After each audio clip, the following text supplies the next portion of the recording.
Hello everybody and welcome back to Odin's Movie Blog. I am the critic who's a cynic. Hope you're doing well. And today we're going to be talking about, this thing right here from Mashable. Oh, Lord. Star Wars fans, stop trying to make raised parents a thing. Why? Why should we stop trying to make raised parents a thing? We have a character who's great at the Force just because has received almost no formal training whatsoever and yet can do things that every other character in the Star Wars universe has been established has needed some training in order to do everything that they're supposed to be doing. And yet somehow, again, she's a Mary Sue. She's just good for the sake of being good. So why is that? Her parentage might just be enough to at least be able to explain it to an extent, at least to explain why she's so powerful with the Force. But if she's just a random person, if she's just a random nobody who's received no formal training whatsoever, then I'm sorry, Mashable, but I think you're losing the point, and also I think that you're making the point even worse for trying to defend this character in this damn movie franchise. But anyway, let's see what Chris Taylor has to say.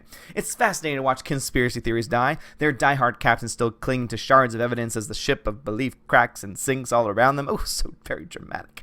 We're watching that happen in two areas of the culture this week. There are the QAnon crazies whose bizarre pro-Trump theory is taking on water after lawyer Michael Cohen turned on his former boss. Moderators in the Q forums have started banning mentions of Cohen's name. Alas, much of this same reality-denying dynamic is at work in parts of the Star Wars fandom. Okay, so let's just go back up for a second. So this is an article. Star Wars fans, stop trying to make raised parents a thing, and yet you are talking about Donald Trump. Why? Why in the hell are you trying to bring? And this is akin to the media in general right now. And I've done several videos just going after the media because the media has just been total hot garbage when it comes to not just movie coverage but also in the political world too. It's just there is no real good sort anymore. Like basically you need to find anything that's going to provide both sides of the situation if that's even possible anymore. But those sites are rare. Everything to find is so rare. But you have all this crap going on, and it's just like this is an article that's supposed to be about Star Wars. That's supposed to be about raised parentage, and yet this is just another person trying to say, "Oh, but look at me! I can put a jab on Trump." Okay, we get it. We get it. You and all of your media cronies hate the guy. Okay, we understand that. Stop trying to bring it up every 5 damn seconds and actually talk about the damn subject that you're talking about here, or that you claim that you were going to be talking about here.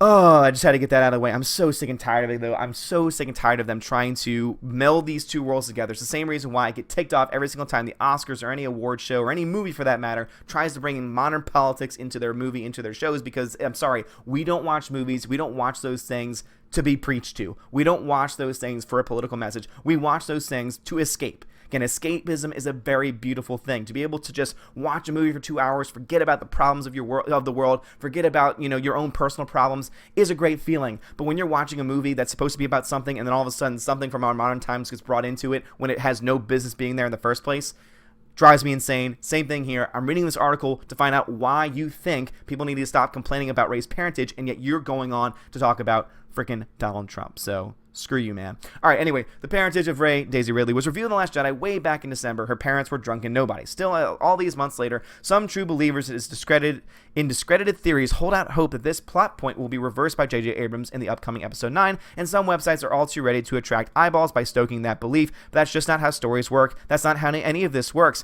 Oh, really? You're going to talk about how stories work and how this is not how any of this works? Please tell me how that works. Please tell me how Kylo Ren, who obviously is powerful with the Force, who could easily influence Rey into believing that her parents were nobodies, trying to hide the fact, trying to hide the reality of the situation that she probably is descendant of a very strong line of Jedi. Why? How is that crazy? How is that relevant? I'm sorry, but to say that a plot point in a previous film can't be reversed later on, I'm sorry, but that doesn't make any damn sense. You obviously have no idea how stories work because, I'm sorry, any person, most people I would say, who saw that film said, oh, that's probably not it. That's probably not it. There's no way that her parents can just be nobody. For one thing, it just doesn't make any damn sense as to why she's so powerful in the Force, and also it just kind of just ruins her character because it just makes her that much more bland and not interesting. But also, too, any single person was thinking to themselves, no, wait a minute, this is obviously Kylo Ren trying to get into her head because that was what he was trying to do. In that scene, in that moment, he is trying to get into her head and trying to turn her to his side. So why would he tell her the truth? Why would he allow her to understand the truth of the situation? Again, is it so far-fetched to say that he was trying to influence her and that he was able to cloud her judgment on that matter? No, it's not. So that's just not how stories work? Yes, that is how stories can work. You and your media elites and your stupid Ryan Johnsons don't know how stories work. So how about you just shut up and just leave it to people who actually know what they're talking about, which I will say this right now. I don't defend I don't defend all Star Wars theory sites, but you know what? There are some Star Wars theory sites. There are some people who are putting out theories that are better writers and better storytellers than what we have right now going on in Star Wars, and I will stand by that any day of the week. All right, let's back up all the way to Abrams' first Star Wars movie, The Force Awakens. Rey was introduced as a junkyard orphan on the planet of Jakku, selling scraps of old Imperial equipment in exchange for a pittance paid in self-raising bread. She passes the time by telling herself that her parents are coming back for her. In the course of her adventures, Rey meets Maz Kanata, an ancient, wise woman who is able to tell a lot about a person's history just by looking in their eyes. Here's what Maz tells Rey plain as day. You already know the truth. The belonging you seek is not behind you, it's ahead. Okay, how does that at all confirm what Kylo Ren has said, what was established in The Last Jedi? That doesn't. All it says is, instead of focusing on the past, look to the future. That does not mean that the parents might not come back into the picture, and very well, they could have a situation where she is descendant from a Sith Lord. Again, there are a lot of people saying that maybe she's the granddaughter of Palpatine, which again would be so much more interesting than anything else. Her being a nobody is not interesting. Her being a nobody is stupid. Her being a nobody doesn't make any damn sense. And also on top of that, when she is so good at the Force, it also makes no sense. Why was Anakin Skywalker so good at the Force? That's because according to the story told to us by George Lucas, his mom and the Force somehow had a child together. So it makes a lot of sense that he was powerful with the Force. A lot of the other people, a lot of the other powerful Force users obviously were descendant of a long line, but also had a lot of training, a lot of years behind them to be able to learn the powers of the Force and become very strong in them. Yoda was like 900 plus years old, so obviously he became a very strong Force user because of that reason. There are other people who fall into the dark side where they're able to tap into a strong part of the Force, and yet it's at the sake of their own soul. So all of these things, all of these explanations make sense within the Star Wars universe. Her being a nobody who just so happens to be good at the Force does not work within the current state of the Star Wars universe, which is why this is probably one of the first things, and if not one of the only things, that J.J. Abrams might actually retcon from Episode 8. There's a lot of things that he needs to retcon. This might just be one of them because it kind of has to at this point, because she has not received any formal training, and if she is just a nobody who just happens to be good at the Force, who can do the Jedi mind trick out of nowhere, who can just be great at a lightsaber for no reason, but she had bow staff training. Weapons experts have showed why having bow staff training does not make you good at a sword fight, and also how the lightsaber is different than a sword as well. So go ahead and look up those videos. They're fascinating because they even break down why those arguments just do not hold any water whatsoever. But this whole Maz Kanata thing, no, that does not prove your point. So again, I'm still waiting for you to convince me. So elaborate parental theories sprung up in the wake of the movie. Rey must be a Skywalker because Anakin Luke's lightsaber gave her a vision. No, wait, she must be a Solo because she's so good at piloting Millennium Falcon, or maybe she's a descendant of Obi-Wan Kenobi because reasons. Again, hell of a lot better than what we got in The Last Jedi. Again, you still haven't really showed me why her being a nobody who's just good at the Force, without being able to explain how she is good at the Force, how that is any better than any of these other fan theories. Sorry, I'm still waiting, man. And there was the fourth option, the one many of us preferred post Force Awakens. She's a nobody. Really, many of us? I would say there's probably a contingency out there that are fine with it. I don't think that it would be one that people would prefer. I think most diehard Star Wars fans would rather Rey be connected to one of these characters, because then it bridges the characters, it bridges the movies together, and that just makes the movie-going experience, it makes the universe that much better. So I wouldn't say that more people, or that many people, as you say, prefer that option. I think that a lot of people are okay with it. We'll just say, oh, whatever, I don't care, might be ambivalent towards it, but I don't think they would actually support it. Because Force powers can spring up in anyone, even in Jakku Orphan, because if she is related to any of our heroes, that instantly turns them into a-holes for abandoning her. Ooh, that's interesting that you're putting that into your... Again, I don't know why these modern... I don't know why these modern writers feel like, just throwing in curse words into their work just somehow makes them... just more legitimate and just, more edgy, and, oh, we're Mashable. We're not like the New York Times. We have some edge to us. We're cool. We're hip. So we're going to curse and we're going to throw in these things. Yeah, I don't understand. Does not make your point any better.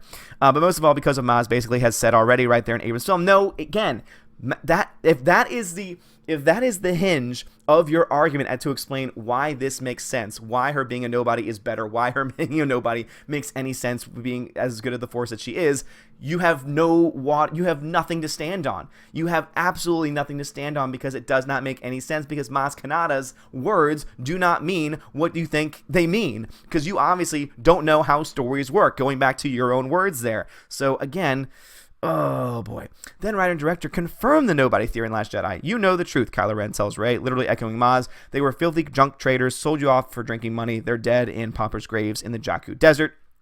To underline the fact that the villain of the piece isn't lying, it is Rey herself who delivers the crucial piece of dialogue in between the two quotes above. They were nobody, she admits. Does she really admit it, though? Again, we know that she was influenced in that film. So it's very easy to say, and it's sensible to say, that that was just a lie. That is a lie that Kylo said, and that Kylo tried to put into her mind. Because again, Kylo has had a lot more training with the Force and could easily twist her mind. We've seen that actually been established in previous films and also in previous EU as well, that certain Force users are able to do that, are able to kind of tweak someone's reality. In fact, I'm reading an excellent series right now called the Thrawn Trilogy, where Luke Skywalker goes to a clone called Jeru Sevath, who is trying to turn him to his side, and we see that Luke is in this position where he is just almost like a mechanical robot for a bit because of this influence that the Dark Jedi is having on him. So this is something that has been established before, which is why it's not that crazy to say that it was all a lie and that Rey's parents are somebody else. And again, to say that she is a nobody, you are still not giving me a reason why that makes any damn sense within the Star Wars universe, and also why Maz Kanata's words mean anything if all she says is look to the future. That doesn't mean anything. She wasn't talking about the parentage there. She was just talking about her mission, that her mission is in the future. Case closed, right? There was a foreshadowing in the first movie. A major fan theory got it right. The point that both movies were making about the democratic nature of the Force is clear. Johnson even cautioned us in advance not to make too much of Rey's parents thing. All should be right in the Star Wars universe. But of course it isn't. Skywalker, Solo, Kenobi, theory purists lost their minds. This was all Rian Johnson's fault, they said. Abrams will reverse it in the next film, they said. Drunk on fan theories, a number of movie and science fiction websites garnered clicks by holding out that hope, because again, that is very likely what he is going to do. If he continues on with Rey being a nobody and still does not give us a reason why she is good at the Force, if it's just because she's a nobody and the Force is, as he says, democratic, no, that's not how the Force works. Again, you do not know how things work, because as I said, every powerful Force user has either had years of training or had some kind of special connection. For example, Anakin essentially being Force Jesus, for example. And then somebody's like, oh, Luke Skywalker. Well, guess who Luke Skywalker is a relative of? Space Jesus. So you at least have a connection there. You can at least explain why those characters are strong on the Force. And also, guess what? They received training. Rey received very little training in anything, and yet somehow she's just magically good at the Force. So again, even if we were able to make the connection that she is the granddaughter of Palpatine, or that she is connected to any of these other characters, that still does not justify why she's magically good with no training whatsoever. Why she's able to do the Jedi mind trick, for example, does not make any sense. So once again, you don't know how the Force works, and yet, or as the famous words from The Force Awakens, that's not how the Force works, because you obviously have no idea. You obviously do not know anything because you are just putting out this silly article that makes no sense. Actor and Abrams' friend Simon Pegg added fuel to the fire in the podcast in April. Pegg said that way back before The Force Awakens, there was some talk being chucked around and about a kind of relevant lineage for her, which is quite possible given how many ideas Abrams and writer Lawrence Kasdan threw around in their year-long journey of writing the script. Revealing Pegg added, honestly, I don't know. Do you think the internet cared about that nuance? It did not. Controversy-seeking articles and especially YouTube videos made hay with Pegg's quote. They played telephone with it to the point where the revelation came from Abrams himself. Surely they assumed he must be mad at Rian Johnson. Surely he'll reverse course at episode 9, giving Rey the famous parents she always wanted to. Cue millions of headlines giving hope to the hopeless, such as this week's piece of fact-free tabloid nonsense, the UK's Daily Express, Star Wars 9 leak. This new scene reveals both Rey's parents. Again, I'll give you the fact that that's clickbait. I'll give you the fact that it's clickbait and that nothing's been confirmed about Rey's parents. But for you to try and use this random clickbait title, and also to try and, again, you are providing no evidence to support your side of the story. Other than the line from Kylo Ren, which again, Kylo Ren is the bad guy. Kylo Ren is trying to get Rey onto his side. You have a very weak stance. So again, am I saying that I have a stronger stance that Rey's parents are going to be somebody? I would say that we probably have the same strength and argument. The difference is that yours will lead to an incredibly weak story and an incredibly weak character who's already weak in the first place, so it's just going to make things worse for the universe, while my side is going to actually be able to explain to at least some extent why her character is the Mary Sue that she is. You know, it does not explain why she's magically good with no training, but at least it will give us some idea as to why she's good at the Force. Yours, once again, does nothing. Anyway, guys, I'm not even going to read the rest of this because you can obviously see, oh, look at that. Oh, look at that. Look at that. Bring it back in. Bring it back in. The reference to everything going on with Trump. But anyway, guys, what are y'all's thoughts on this article? Do you even care about... I mean, again, I have so many people, and this is something that I really do feel like this guy, what was his name, Chris Taylor, does not understand, and a lot of these writers, Mashable, Reddit, you know, all these other writers really just don't understand, is that so many diehard fans are so ambivalent to the point where they don't even care anymore.